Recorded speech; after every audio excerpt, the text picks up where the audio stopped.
네, 안녕하세요. 어, 우리가 지난번 동영상에서 채권과 주식의 어떤 여러 가지 개념들에 대해서 공부를 했고, 또 주식과 채권의 가격이 어떻게 결정이 되는지에 대해서도 공부를 해 보았습니다. 그리고 이번 동영상에서는, 이번 주차에서는 새로 12단원을 공부를 할 텐데요. 새로 12단원을 공부를 하기 전에 지난번에 공부한 주식의 가치 평가에 대한 내용을 간단하게 복습을 하고 이어서 새로운 내용을 공부를 해보도록 하겠습니다.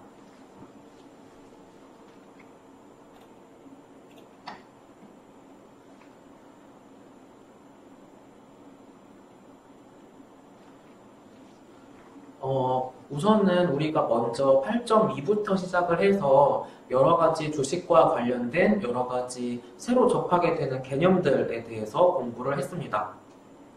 가장 먼저 만나게 된 개념이 보통주라는 것이었고, 보통 주식이라고 하면 우선주 아니면 보통주라고 생각을 하시면 되겠습니다. 그리고 회사의 주인은 주주죠. 그래서 주주가 이사를 선출을 하게 되고 그 이사들이 CEO를 비롯한 어떤 팀장급 아니면 처장급, 본부장급과 같은 경영진으로 시작을 해서 쭉 모든 부서원들을 선발을 해서 회사를 경영하게 되겠습니다. 그래서 요런 회사의 주인인 주주가 맨날 가서 회사의 경영에 참여하고 간섭할 수 없기 때문에 우리는 회사의 운영을 대신 우리가 주주 대신해서 맡길 수 있는 경영진을 이렇게 선출하고 맡기게 되는 것이고요. 이런 경영진 아니면 이사를 뽑는 방법에 집중투표제와 그 다음에 단일투표제 이 두 가지 방식이 있다고 공부를 했었죠. 먼저 단일투표제는 우리가 이미 전에 알고 있던 투표 방식이었어요. 그래서 한 사람씩 후보 이렇게 올라오면 투표 찬성 반대 하고 넘어가고 또 2번 후보 올라오면 찬성 반대 해가지고 넘어가고 이렇게 하는 방법이 단일투표제 방식이었고요. 집중투표제는 대표적으로 이렇게 했었죠.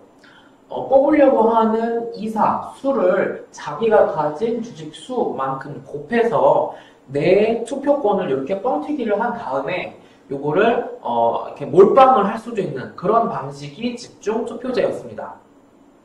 그리고 기사에서도 잠깐 보셨던 것처럼 이렇게 집중 투표제로 이사를 뽑게 되면 소액 주주인 경우라고 하더라도 만약에 그 당시 그때 선발하는 이사가 많다. 그러면 힘을 합쳐서 힘을 모아서 몰빵을 하게 되면 최소 이렇게 몇 명은 한 명, 두 명 이렇게 작은 이사는 내가 원하는 사람을 앉힐 수 있다라는 특징이 있었습니다. 그리고 시차 투표제라는 것이 있었고 요거는 간단하게 한 번에 이사를 다 갈아치우는 게 아니라 대표적으로는 3분의 1씩 정도만 바꾼다고 했는데 그 일부씩 이렇게 조금씩 이사를 바꿈으로써 회사가 어떤 경영의 연속성을 가질 수 있도록 해주는 장점이 있다고 공부를 했습니다. 그리고 또 위임장, 프록시에 대해서 말씀을 드렸었죠. 요거가 우리가 어떤 경영이나 경제에 관련된 드라마나 영화의 주요 소재가 되는 것 중에 하나라고 말씀드렸었고, 가장 최근에도 어떤 요런 예가, 최근은 아니었지만 어떤 예가 있었는지 또 말씀을 드렸었죠. 그래서 현재 회사 경영진과 그리고 지금 회사 경영진에 반대하는 사람 쪽이 두 쪽이 만약에 대립을 하고 있다면 서로 많은 위임장을 확보를 하는 것이 이제 회사 경영권을 차지하는 쪽이 되는 거겠죠. 네. 그리고 이어서 주식은 대표적으로 보통주 아니면 우선주라고 말씀을 드렸었어요. 그렇지만 이 보통주 안에도 이렇게 클래스 A, 클래스 B 이렇게 조금 종류를 구분을 할 수가 있다고 했었고 이 구분을 하는 기준은 의결권을 뭐 넣냐 빼냐 아니면 한 주당 한 개의 투표권이 아니라 뭐 10개, 100개 뭐 이렇게 투표권을 뻥튀기를 해주는 경우도 있다고 했었습니다. 그래서 주식은 보통주 아니면 우선주이긴 한데 그 보통주의 의결권, 대표적으로 의결권을 어떻게 특징을 하느냐에 따라서 여러 가지 종류를 만들 수 있다라는 것을 공부를 했습니다. 그리고 또 신주인수권이라는 개념도 부수적으로 공부를 했는데 요거는 뭐 별거 아니었죠. 이 회사가 주식을 더 시장에 발행을 하려고 해요. 그런데 기존 주주가 새로 발행되는 주식 중에 일부를 우선해서 살 수 있는 권리를 주면 그런 게 있으면 신주인수권이 인정해주고 있다라고 생각을 하시면 되겠습니다. 그리고 우리가 3단원, 2단원, 3단원에서 재무제표에 대해서 간략하게 복습을 했던 것처럼 손익계산서를 생각을 해보시면 그 위에서부터 쭉 내려오는 순서에 따라서 회사의 이익을 가져가게 되죠.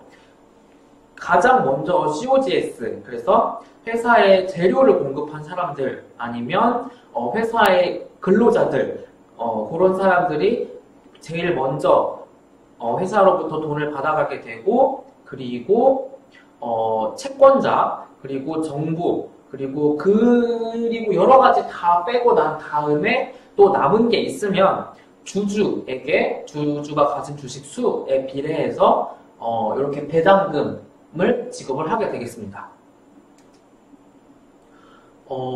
그리고 이렇게 보통주가 있었고 그렇지 않고 이렇게 우선주가 있었는데 우선주라는 요 이름에서도 알 수 있듯이 우선주는 보통주보다 배당금 받을 권리에서 우선하기 때문에 이렇게 우선주라고 부르고 있습니다.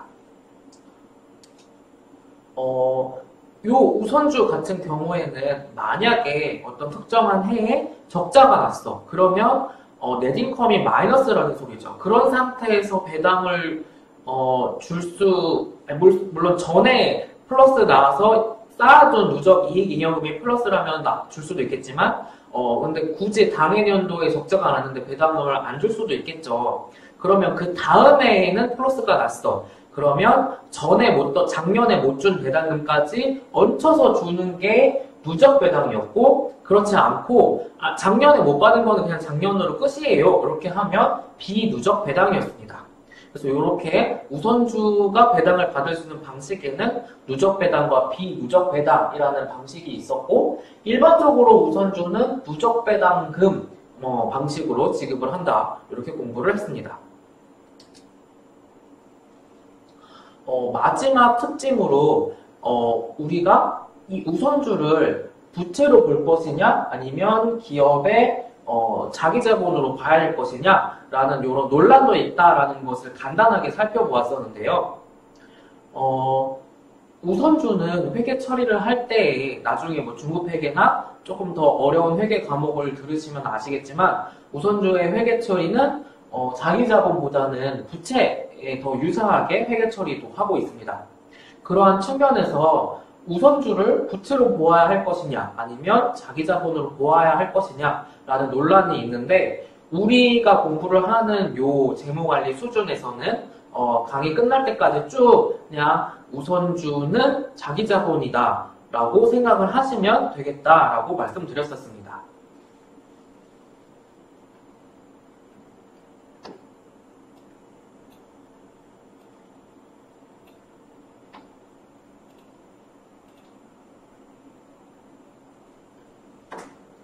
그리고 이렇게 여러 가지 개념들을 먼저 8.2에서 배우셨고 앞부분으로 넘어와서 요 큰 원칙에 기반을 해서 주식의 가격이 어떻게 결정이 되는지에 대해서 공부를 해보았습니다. 그 원칙을 먼저 복습을 한번 해볼까요? 뭐였나요? 그 원칙이. 모든 금융상품의 가격 가치는 그 금융상품을 보유함으로써 미래에 올 현금 흐름을 현재 가치로 다 땡겨. 그러면 그 현재 가치의 합이 그 금융상품의 가격 가치이다라고 말씀드렸었죠. 그래서 그 원칙에 따라서 채권의 가격, 가치도 결정이 되는 것이었고 그 원칙에 따라서 주식은 대표적으로 배당금이라는 게 오는 현금 흐름이기 때문에 배당을 현재 가치로 할인해서 지금 주식의 가격을 계산해보는 방법을 공부를 하셨습니다.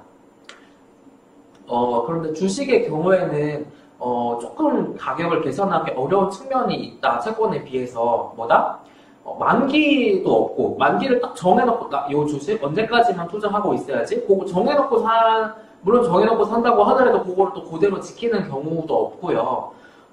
그리고 배당이 매 연마다 일정하지 않을 수도 있고요. 그래서 우리는 우리 교과서에서 소개하고 있는 4가지 단순화한 케이스를 중심으로 배당금을 통해서 주식의 가격이 어떻게 결정이 되는지를 공부를 했습니다. 그래서 첫 번째는 배당이 커지지 않고 매년 똑같은 금액이 영원히 오는 경우 주식 가격은 바로 우리가 6단원에서 공부를 한 영구연금 방식을 이용을 하면 주식의 가치, 지금 가격을 구할 수 있다라고 말씀드렸습니다.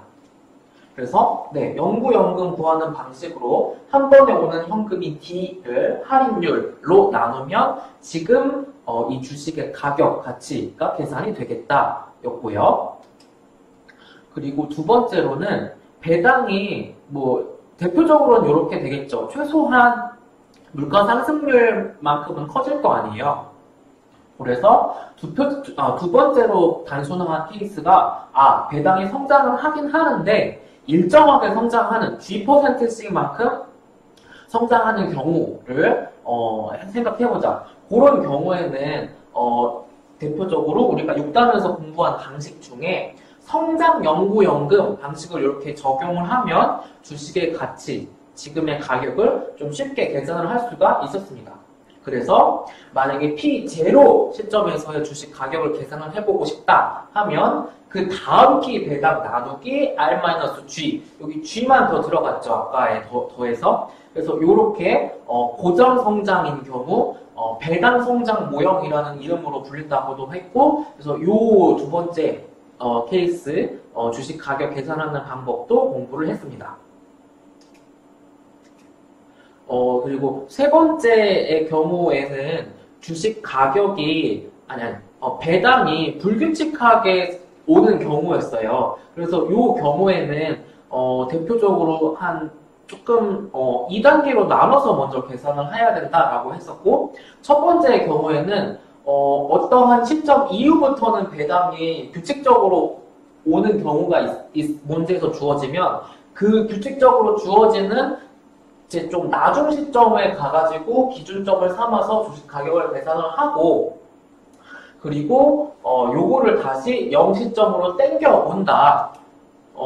그렇게 계산을 두 단계로 나눠서 해야 된다 말씀드렸고, 요 예제를 통해서 보시면 여기부터는 5%씩 규칙적으로 배당이 성장을 하는 거니까 여기부터 여기 끝까지 영원히의 경우를 성장 영구연금 방식으로 먼저 계산을 해서 다 땡겨놓고, 여기까지 땡겨놓고, 요 배당 땡기고, 요 배당 땡기고, 여기서 구해놓은 주식 가격 땡기고 하면 요렇게 주식 가격을 P0 시점에서 계산할 수 있었습니다.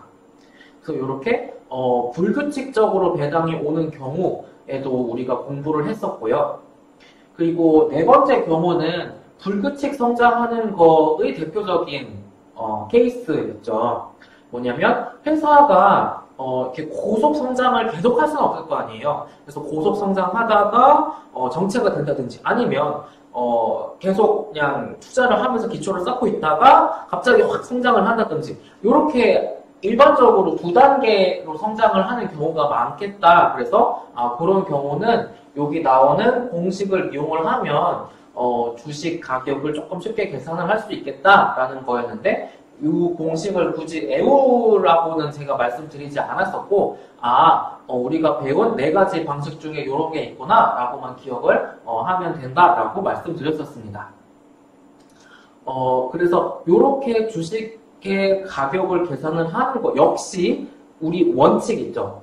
그 금융상품을 보유함으로 인해서 미래에 오는 현금 흐름을 현재 가치로 다 땡겨. 그러면 그거를 다 합한 게 그 금융상품의 가격 가치가 된다라는 거의 원칙으로 역시 주식 가격도 계산을 할 수가 있었습니다.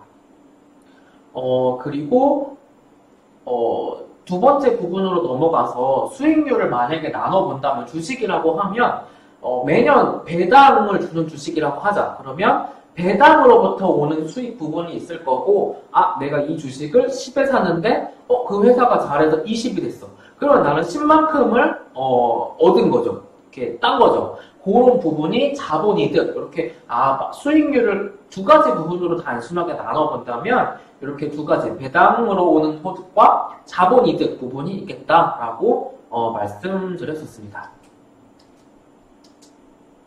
그리고 마지막으로 우리가 앞에서 배당을 가지고 주식 가격을 계산할 수 있다라고 말씀을 네 가지 케이스를 예로 들면서 말씀을 드렸습니다. 그런데 그거는 배당이 있는 회사들의 주식 가격을 그렇게 계산을 할 수 있다라는 거였고, 그러면 배당이 없는 회사는 어떡할 건데? 배당이 없는 회사에는 어떻게 하면 되냐면 우리가 3.3에서 배운 방법 중에 EPS랑 PER을 활용을 해서 그 회사의 주식 가격 P를 추정해보는 방법이 있었죠. 그래서 이때에는 내 EPS는 내가 잘 알 테고 내가 속한 산업의 평균 PER이 있겠죠. 그러면 이 두 개를 곱하면 그 회사의 추정 주식 가격을 알 수 있다라는 거였어요. 그래서 배당이 있으면 우리가 앞에서 배운 네 가지 방법 중에 하나를 상황에 맞는 거를 선택을 해서 계산을 하면 된다. 그런데 배당이 없는 회사는 여기서 내 EPS는 내가 잘 아니까 내 EPS 곱하기 벤치마크 PER을 곱하면 주식 가격을 P를 추정을 할 수 있겠다라는 거였고, 실제로 증권사 애널리스트들 아니면 상장을 하려고 하는 회사들은 이미 상장한 회사들의 PER 같은 거를 참고를 해서 이제 주식 가격을 추정을 하게 된다라고 말씀드렸었습니다. 그리고 이렇게 배당이 없으면 내 EPS 곱하기 PER이라는 거를 통해서 주식 가격을 추정을 할 수 있는데, 그렇지 않고 회사가 만약에 창업한 지 얼마 안 된 회사라거나 아니면 일시적으로 단기손익, 넷인컴이 플러스가 아닌 회사들도 있을 수 있잖아요. 그런 회사들조차도 매출이라는 거는 발생을 계속 하고 있을 거니까 배당도 없고 넷인컴도 플러스가 아니야. 그런 경우에는 최소한 그런 회사들조차도 매출은 발생을 하고 있을 거니까 내 XPS는 아니까 내 XPS 곱하기 벤치마크 PSR을 곱하면 그 회사의 추정 P 주식 가격을 계산해 볼 수 있다라는 것을 마지막으로 공부를 했습니다. 그래서 우리가 7단원에서 3권을 공부를 하셨고, 이어서 8단원에서 이런 내용들에 대해서 이어서 주식에 대해서도 공부를 했습니다. 그리고 이제 새로운 것을 공부를 하기 전에 잠깐 소개를 해드리려고 하는데,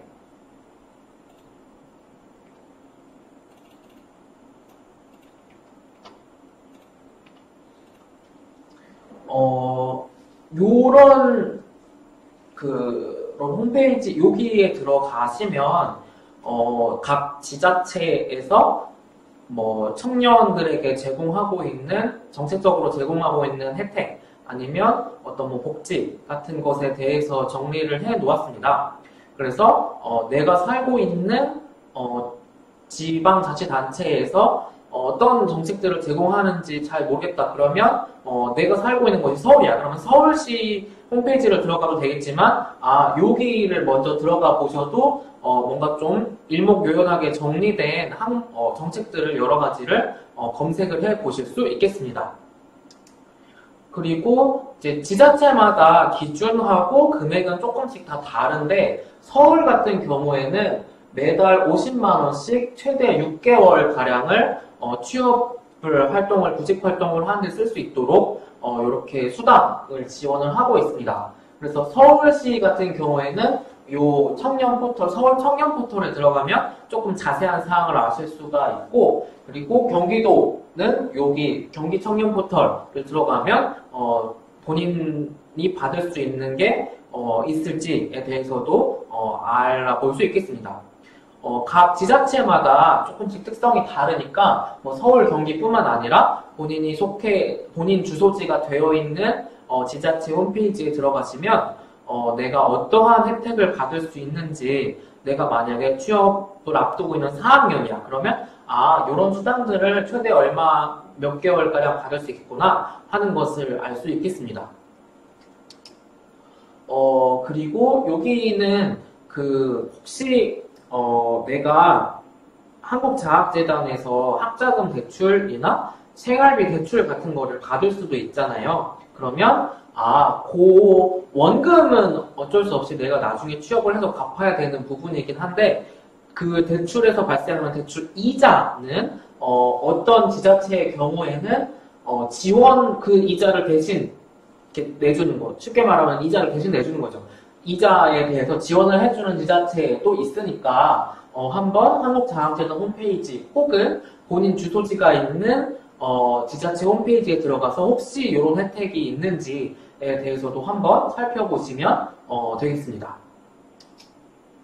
그리고 정부에서 하는 것 중에 취성패라고 취업 성공 패키지라는 프로그램이 있어요. 그래서 요거는 이제 들어가서 한번 보시고, 혹시 내가 취업을 하려고 하는 분야에 준비를 하는데 어떤 도움을 받을 수 있는 거를 요거를 통해서 받을 수 있겠다라고 생각되는 게 있으면 역시 한번 요것도 알아보시면 좋겠습니다.